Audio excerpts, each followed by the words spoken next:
Judges chapter 10. After Abimelech, Tola the son of Puah, the son of Dodo, a man of Issachar, arose to save Israel. He lived in Shamir in the hill country of Ephraim. He judged Israel 23 years, and died, and was buried in Shamir. After him Yair, the Gileadite, arose. He judged Israel 22 years. He had 30 sons who rode on 30 donkey colts. They had 30 cities, which are called Hayoth Yair to this day, which are in the land of Gilead. Yair died, and was buried in Kamon. The children of Israel again did that which was evil in Yahweh's sight, and served the Baals, the Ashtaroth, the gods of Syria, the gods of Sidon, the gods of Moab, the gods of the children of Ammon, and the gods of the Philistines. They abandoned Yahweh, and didn't serve him.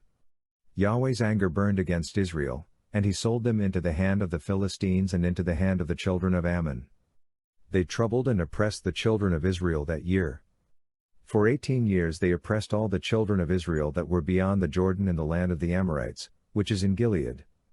The children of Ammon passed over the Jordan to fight also against Judah, and against Benjamin, and against the house of Ephraim, so that Israel was very distressed. The children of Israel cried to Yahweh, saying, We have sinned against you, even because we have forsaken our God, and have served the Baals.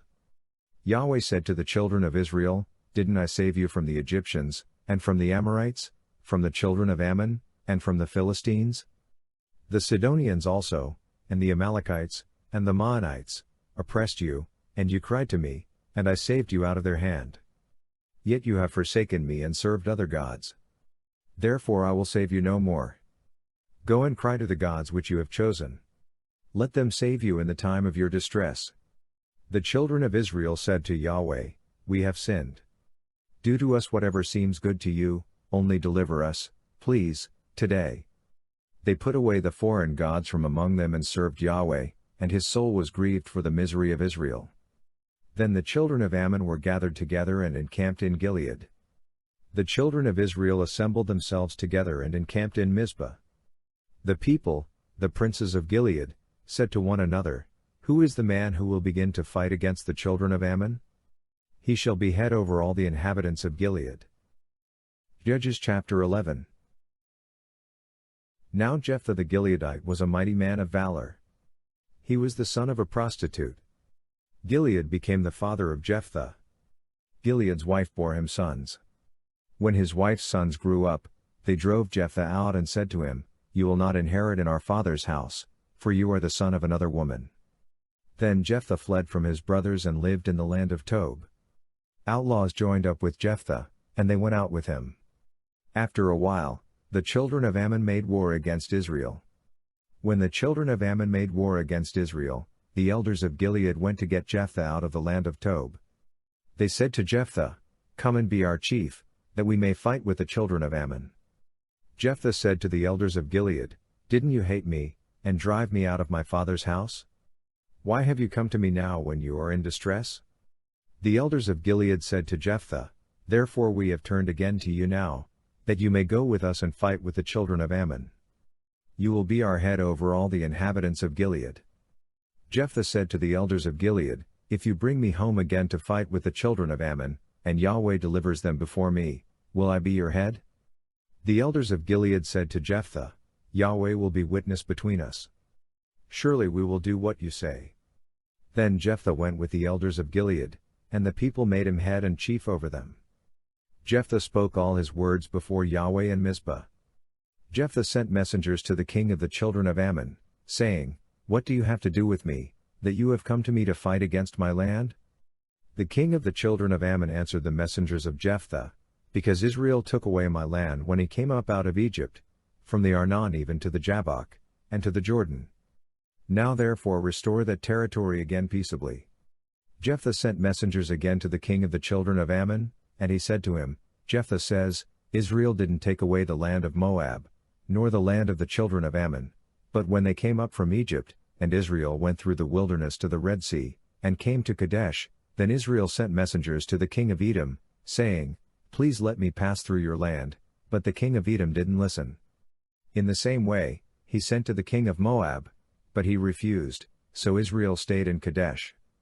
Then they went through the wilderness, and went around the land of Edom, and the land of Moab, and came by the east side of the land of Moab, and they encamped on the other side of the Arnon, but they didn't come within the border of Moab, for the Arnon was the border of Moab.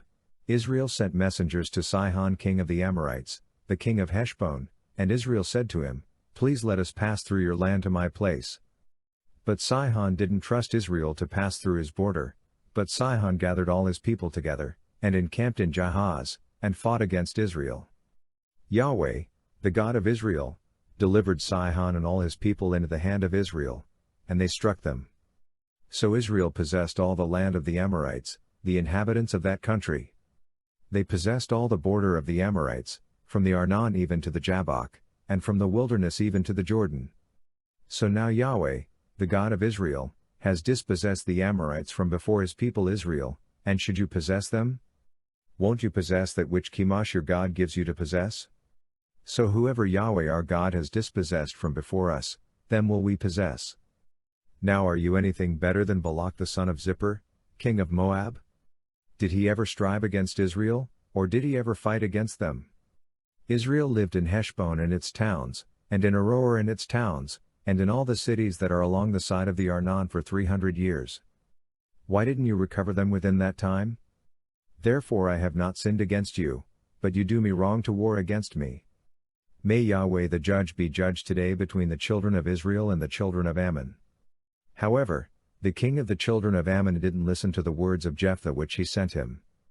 Then Yahweh's spirit came on Jephthah, and he passed over Gilead and Manasseh, and passed over Mizpah of Gilead, and from Mizpah of Gilead he passed over to the children of Ammon. Jephthah vowed a vow to Yahweh, and said, If you will indeed deliver the children of Ammon into my hand, then it shall be, that whatever comes out of the doors of my house to meet me when I return in peace from the children of Ammon, it shall be Yahweh's, and I will offer it up for a burnt offering. So Jephthah passed over to the children of Ammon to fight against them, and Yahweh delivered them into his hand. He struck them from Aroer until you come to Minnith, even 20 cities, and to Abel-cheramim, with a very great slaughter. So the children of Ammon were subdued before the children of Israel. Jephthah came to Mizpah to his house, and behold, his daughter came out to meet him with tambourines and with dances. She was his only child.